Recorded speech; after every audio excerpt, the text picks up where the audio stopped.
One of the biggest risks that we take when we start dating after childhood trauma is ignoring red flags. In this video, I'm going to share 9 ways that you might be responding to the red flags that'll keep you stuck in a cycle of abuse instead of attracting a loving partner who brings joy, happiness, and healing to your life. Unfortunately, you might think that leaving home led to making healthy relationship choices, but the truth is that there are ways that a person that you're dating might really feel familiar to you because they're similar to someone from your past. Familiar in ways that really don't end up being positive in relationships that you're looking to build. You might already know this if you're struggling in relationship with someone who seems too much like a person who hurt you growing up. Here's the truth for you. Every single relationship ends because of things that you ignored at the beginning. Let that sink in for a second. Every red flag that you ignore at the beginning of a relationship is going to be the thing that ultimately becomes the deal breaker for you. Your personal patterns of how you respond to red flags. In this video, I'm going to call it red flag reactions. That is what recycles through each and every one of your relationships. And those are also your opportunities to grow in a way that'll help you attract a loving partner who brings you joy and happiness and healing instead of pain and endless cycles of harm. The best way to do that is to examine the patterns that have existed for you already and learn how to change them to healthy patterns.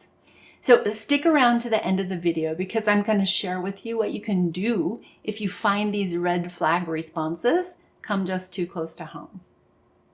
So let's look at them and let's see what shows up early in the dating process. Now remember that these things could be directed toward you, or you could witness them in a potential partner directing these things toward other people who are close to them in their lives. All of that is important data. So the first thing that you might see a potential partner do is withholding. That's when they don't share their thoughts or feelings, hopes, and dreams with you. They seem a little aloof, but you might see them as maybe quiet or shy. A red flag response from you would be when you feel like it's your job to make them comfortable enough to share with you. If you're doing that, ask yourself where this pattern came from. Remember, think about if there's ever someone who gave you the silent treatment and you felt compelled to prove your worth. This could be a danger sign. The next one is countering, and that's where a potential partner likes to be the devil's advocate and is always trying to give the opposite point of view as you. Now, a red flag response might be to look at this approach and feel like you need to prove your opinion or justify yourself. Like their opinions are more important than yours and that you need to prove yourself in some way. The next one is discounting.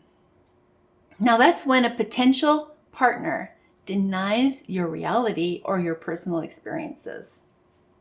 Your red flag response may be that you hear that you're being too sensitive, that you can't take a joke, or that you're making a big deal out of nothing. So you start to question yourself and wonder if it's actually true what they're saying about you.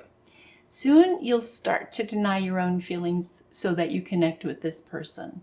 Next one, verbal abuse disguised as jokes. This is when insults and put downs are coming in your direction, especially referring to things that you can't change, like the fact that you're a woman, or things like startling you on purpose and then laughing. Now, if you're having a red flag response, you might find yourself stepping up to the plate to try to prove that you're different or stronger or braver than other women that this person's been in relationships with. Or you might find yourself trying to laugh it off when you're actually feeling hurt. The next behavior that you could see in a potential partner is blocking or diverting. And that's when they prevent conversation, withhold information, or change the subject way too often. A red flag response in yourself to this would be waiting until the other person is ready to talk about taboo subjects. While you're waiting, you're denying your needs in relationship. Next, accusing or blaming. So this is when a potential partner accuses you of doing something wrong, of breaking an agreement, and blaming you for their anger, for their irritation, or for their insecurity. A red flag response from you would be accepting responsibility for their feelings or actions to the point that you're thinking way more about how to get things right for them than you are thinking about your own needs. Next, judging and criticism. This is when a potential partner is saying they're just trying to help you, but they're making statements that feel really critical. A red flag response is to allow someone to do that and then deciding that it's okay for them to decide which parts of you need to change instead of having that be your decision. The next one is trivializing. And that's where statements or attitudes make you feel like your accomplishments are insignificant. A red flag response might be to take this as an invitation to build their self-esteem or to work harder to prove yourself instead of recognizing that that kind of put down isn't good for you at all. Next, undermining. This is when somebody doesn't offer you the emotional support that you need, or they say and do things that feel like attacks on your determination and your confidence. And a red flag response would be to give them an out because they're having a hard time, or working harder to prove that you can do what you think that they don't believe you can do.